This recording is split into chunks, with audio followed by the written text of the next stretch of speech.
Hello, friends, and thanks for joining. Today, I want to look at what it means to forgive one another. Maybe you've heard this before in the Bible, but throughout the Bible, the word forgiveness is a very powerful and common theme. And today, I want to ask you, have you ever been wronged?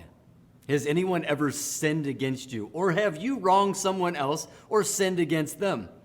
The Bible tells us that this is going to happen over and over and over again. So don't be alarmed when it happens. But here's the trick that I think we're missing. Christ says, forgive one another. If you don't forgive, it says in Matthew 6, forgive your brother and your Father will forgive you. For if you do not forgive your brother or sister when they sin against you, your heavenly Father will not forgive you. Too many times I've heard people pray the Lord's Prayer, and it says, forgive us our trespasses as we forgive those that trespass against us. That means we're giving God authority and permission to say, forgive me just how I forgive others. Wow. If you're somebody who said the Lord's Prayer a number of times, I encourage you to stop and think about what's coming out of your mouth. You're giving God permission to forgive you as you forgive others.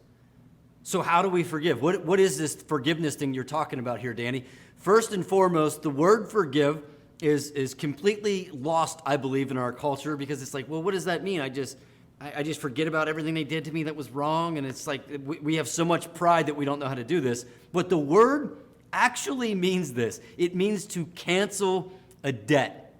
When you look at Matthew 18, there's this parable about the unmerciful servant, and basically the story goes like this.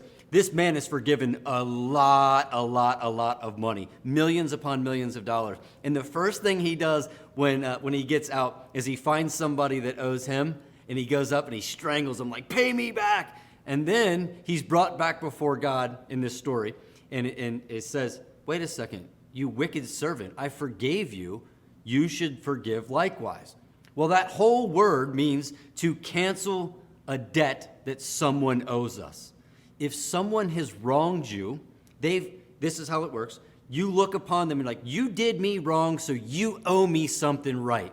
When we forgive, this is what we do.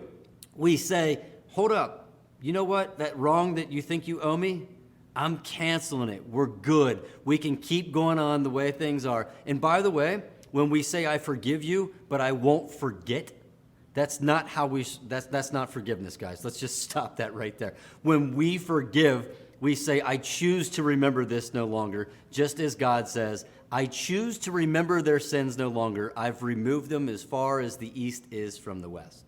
So if you're tuning in today and you struggle with forgiveness, remember this. It's to cancel a debt that someone owes you. And I bless us all, and I encourage us all to forgive as Christ has forgiven us. Thank you.